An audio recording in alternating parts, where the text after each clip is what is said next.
Namaskar. UN Women is an organization of the United Nations that was set up in 2010.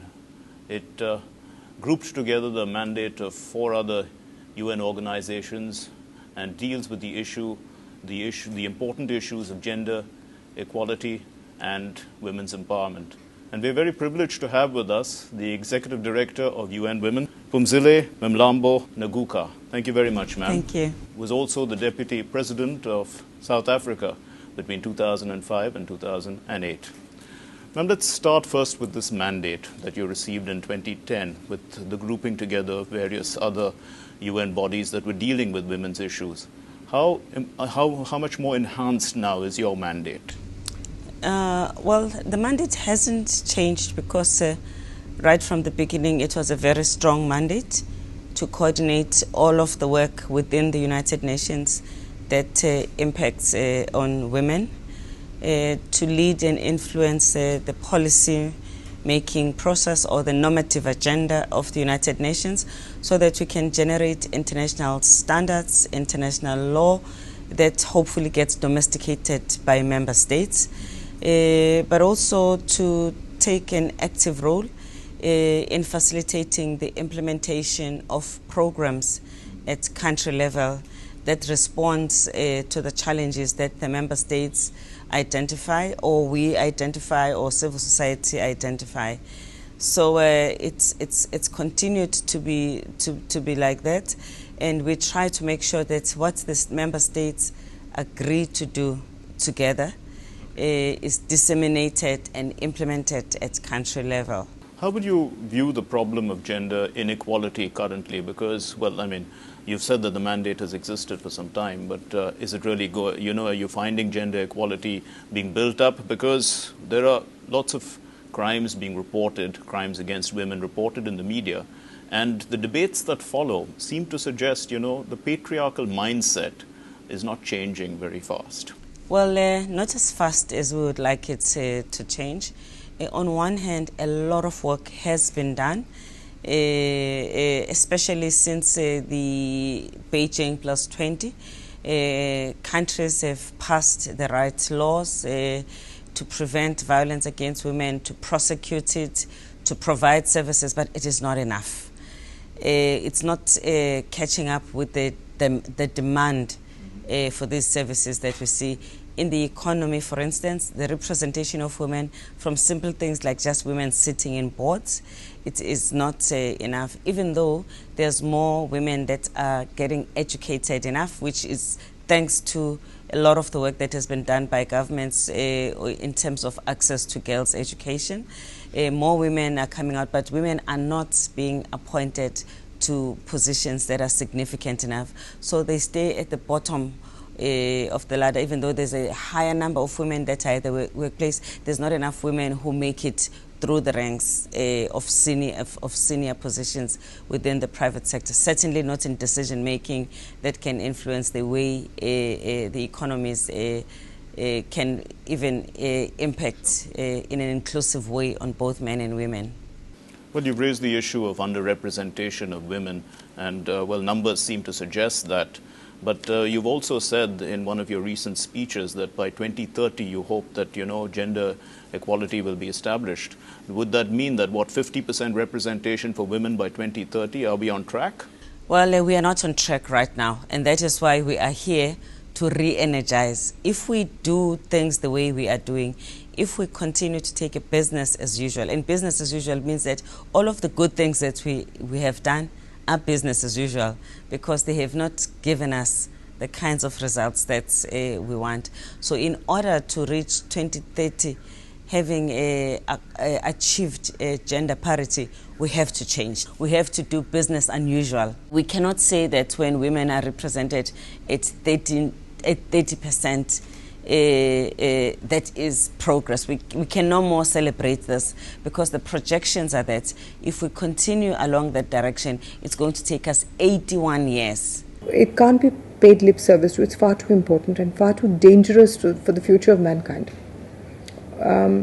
We have to start doing something on the ground.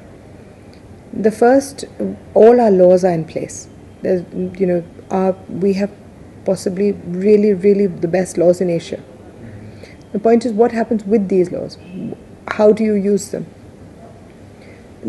One of the ways that you could end gender inequality is by providing a sound financial base for every woman to aspire to. We have no social welfare in India. I mean, what does a widow get? Or what does an unemployed woman get? What does a housewife look forward to? Nothing.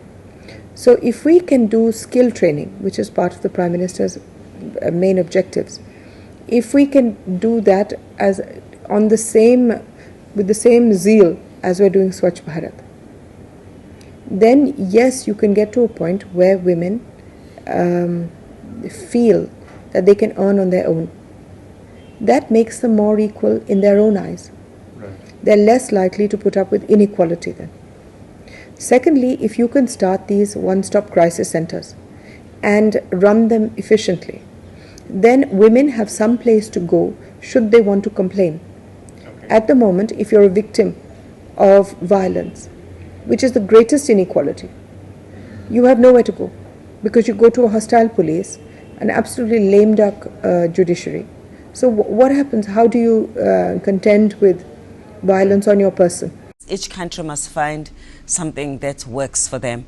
But if we do not make interventions, if we do not provide special measures, we definitely we will not achieve gender parity. And not achieving gender parity has consequences for maternal death, for infant mortality, for reduction of poverty, for reduction of violence against women. So there's a cost to not doing it. Is there evidence also to suggest that, women who are well qualified, who are capable of holding top management positions are not achieving those top management positions because of gender inequality, because of discrimination? Well, otherwise, what is the reason? Why Fortune 1000 companies have less than 5% of women who are CEOs in the world, even in countries that have got highly educated women. At the same time, there's evidence that suggests that when in the private sector, you have gender diverse teams in making decisions, the benefits in terms of profit in those countries is as high as 34% in terms of profitability of those countries. So the shareholders should not be worried about appointing women, because actually women enhance the performance of companies. So that's why we're talking about attitudes, about prejudice, about winning hearts and minds, because if you talk about appointing boards, it is up to the shareholders, up to the owners of companies to actually make that decision. It can no more hold anymore the argument that says that we don't have women because women are there. Well, it's nearly 20 years now since the Beijing Declaration, that historic declaration. But, why hasn't it been fulfilled? It has not been implemented enough. In part, there hasn't been the kind of passion that is required at leadership level to implement what was agreed in Beijing. It is not common in countries that you have got the focus of decision makers as intense as it needs to be, that follows up on implementation, that holds people accountable. If you just think of violence against women, most countries have got legislation that is meant to bring perpetrators to book. But often, even when perpetrators have been identified, arrest is usually not a given. A prosecution that leads to a conviction is not always a given. And of course, this is very discouraging to women. So you find that less and less women actually report. And of course, the provision of services that provide some kind of recourse and support when women have been a victim are not as adequate as and available that are. And the budgets of most countries that are allocated to address gender-specific discrimination and close the gap and end the discrimination do not match the need that is there. I have to say, so that one is not just saying that it's all gloom and it's all negative. there is efforts. I guess the message is that the efforts that are there are just not enough. We need to do more. Sometimes it's more of the same. Sometimes it's deeper of what is the same. Sometimes it's about tightening up accountability. The risk of reaching 81 years still in this situation, I think has to be something that worries governments, civil society, parents whose children can still grow up in a country that has gender prejudice. We have representation in villages. For instance, in the Panchayati Raj, we have 33% women who are pradhans in villages. Right. So out of 6 lakh villages, at any given time, you have 2 lakh which are headed by women. But how is it that not one of these women has come up to even be an MLA? Or one of these women is taken seriously? Because the minute that she's appointed, she's then put back into Parda. And who does she complain to? Who's listening? Who says that a Pradhan Pati is illegal? Which DM does not meet her husband or her father or her brother or whoever's put her into place? Right. But if we had places where she could go and complain and say, look, my office is being misused, right, you would have an immediate reaction to that. UN Women says that women are disproportionately affected by poverty and the issues of exploitation as a result of that. But how serious is this issue in terms of, you know, the psychological impact and also the ability for the women, even if they do get support, to try and build their lives? We also need to support women to also build their own confidence and assertiveness, because in some cases society has created conditions where women have accepted that it is their fate to be dominated and to be poor. And that is why role models are very important. We encourage role models in society to show women that there's an alternative, that they're not born to be poor, and that, for instance, education is an important step and an enabler to get women out of poverty. It's not the only intervention and variable that you need, but it's a very important one. So there are no quick fix solutions for economic empowerment of women. Here in India, for instance, we have the self-help groups that seem to function pretty well. It's a good start. We need those, but I mean, there are no quick fix, and there's no one size fit all. Right. It is also intersectoral. A woman may be rural, uneducated, may belong to a different race, may have a disability. When all of those things come together, the level of disadvantage that women will experience will be such that in order to intervene, you need to address to some extent all of these. There are few interventions that have a way of having high impact and can address these different degrees of being disadvantaged at the same time. And education is one. Having also a dispensation in a country that respects the women's reproductive rights is also important, because when women's reproductive rights are not respected and they find themselves having children too early, then they never recover after that.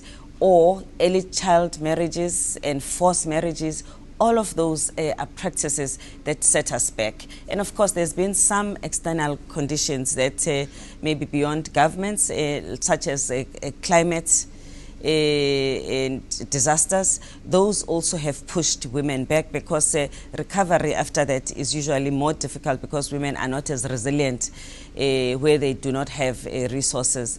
The financial crisis impacted also, because in many countries the programs that impact on women positively were the ones that were cut first. Or in countries where there's conflict has been very harsh on women. In some countries it's more dangerous to be a woman and a girl than to be a soldier. Let's come to the issue of sexual violence and this kind of violence, domestic violence also against women. Now, there are laws in place, you were saying that earlier, but they don't seem to be getting the kind of convictions that are required. And also the women, I mean, there is a mindset problem, are taking it silently.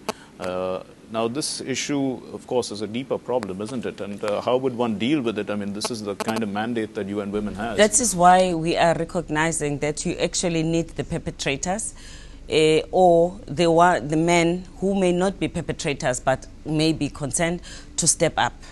our outreach to men and boys is about ensuring that the plight of women is addressed by a much larger pool, to the extent that violence against women is perpetrated by men, in many cases by an intimate partner within the family. You need people in that space to be the ones that are coming up, and you need to do it systematically. You need scale.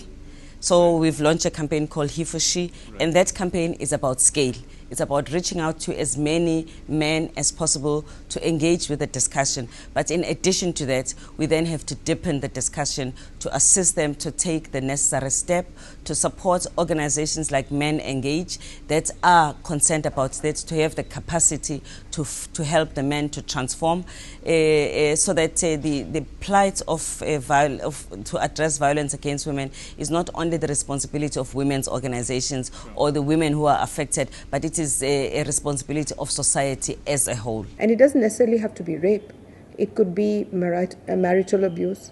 It could be eve teasing. It could be anything. It could be anything, right from dowry. We keep talking about dowry because that is a huge inequality. And dowry in itself leads to less women being allowed to live when they are born, or even when they're in the mother's stomach. But how does a woman complain about the dowry?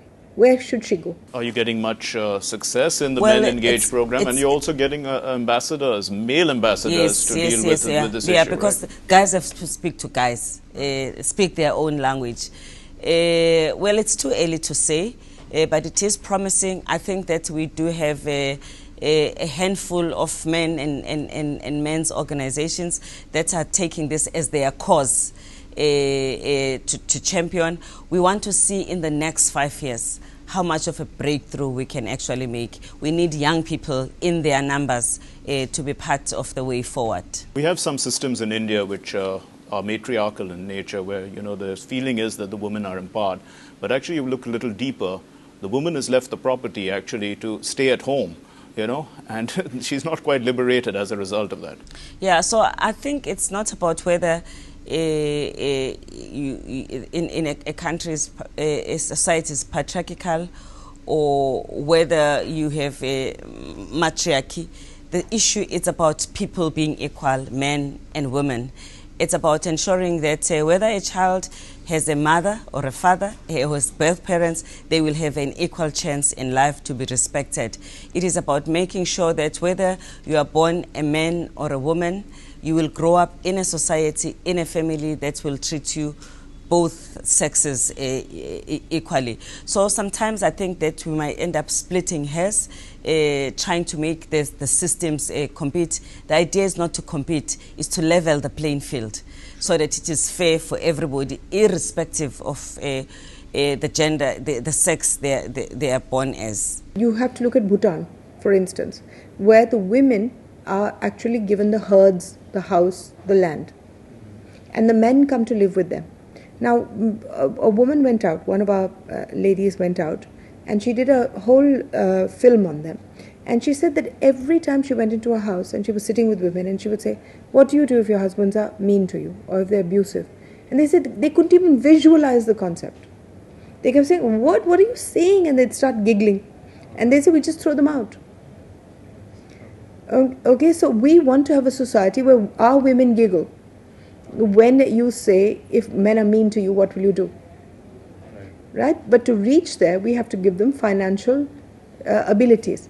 And one of the things could be a bank that gives women money, training for women in a serious way, not just stitching and tailoring for God's sake and papad making, agriculture that is women sensitive, police that is women sensitive, one-stop crisis centers that are there to be your defense, halfway homes, homes for destitute women. These are the things we need. Problems within marriage itself, ma'am, are these not dealt with too well? Because here the woman seems to be taking it silently. Also, I mean, there is the fear of AIDS and HIV also being contracted. And these are some of the concerns that probably in developing countries like India are not highlighted enough. The economic position of women goes a long way towards entrenching this culture of silence, because the dependency of women on men for their economic well-being especially when they already have children, makes a woman to be afraid to be out of that situation where they think they've got a provider. And that is why it is important to release women from unpaid work so that they are able to earn, and also to create a situation where women can be empowered enough to do work that pays them decently, so that they've got an option to opt out of a relationship that does not work for them, that they gain their voice so that they can speak out and take the corrective action where they feel that they are trapped in an unhealthy relationship. Let's just suppose she's not silent. Suppose she's really vociferous. Who should she be vociferous to? Who's listening? You know, this business of breaking the silence is not about women who don't talk. It's about the rest of the world that doesn't listen. So we have to establish institutions that listen. Violence all over the world is as pretty much on par with what it is to women in India. The newspapers have broken the silence that surrounded attacks on women, and every day there are so many reports. And it's not about individual rapes. They do statistics. They've come at it from every direction, right, the media. And yet, nothing at the end of it. Who's listening? Because you don't have any institutions to listen. So the point is to listen. Suppose I'm sick or I'm ill. I can be as vociferous as I like, saying, I have tuberculosis, what should I do? But if there are no TB hospitals, then I can go on saying that, can't I? Right. So the same thing with women. You can't just sensitize police. You have to make 33% of women in the police force for an automatic sensitization to take place. Right. You have to have instruments on the ground now. Otherwise, we will not meet the goals except in the laws. Would you feel that this problem of women doing the second shift, you work even if a woman is in top management, I mean, she comes back home and she has to do the second shift, of working. As long as the men don't work in the home, women are unable to be released, firstly, to do less work at home and to do more work outside the home.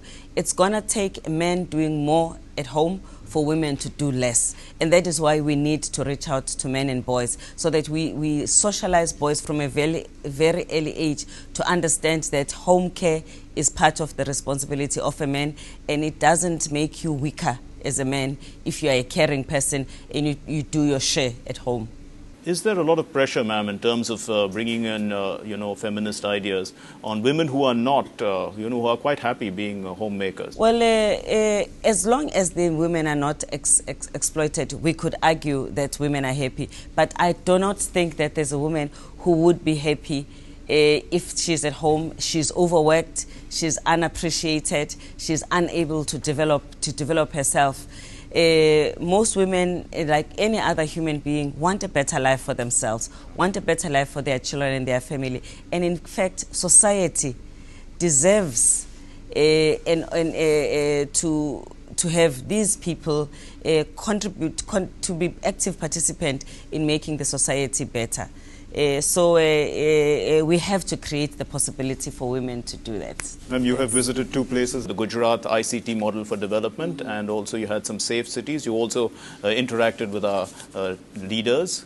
Can you give us some, the outcomes of this? Well, I was very impressed with the initiatives that are undertaken both in the Safe City and in Gujarati Women in ICT. I think what that demonstrates is how much civil society plays an active role. From very little, they do so much. They actually make ordinary women to do extraordinary things. So that also for me demonstrates how much the civil society in India has always been ahead in terms of coming up with innovative solutions, because in Gujarat with ICT, you have got women with very little or no education using very sophisticated equipment to address problems in their community that sometimes very sophisticated and educated people have struggled to solve. I had an opportunity to interact with the leaders, and of course India is an important member of the United Nations. Their support and commitment to make the United Nations system work better for its people and for the world is very important, and I was able to get that assurance. Are you encouraged by the new government and the approach it's taking towards women's issues? I'm encouraged that India has been very active to make sure that the way forward after Beijing plus 20 in post-2015 creates a dispensation that will work for women. Ms. Ngcuka, thank you very much for talking to Doordarshan. Thank you.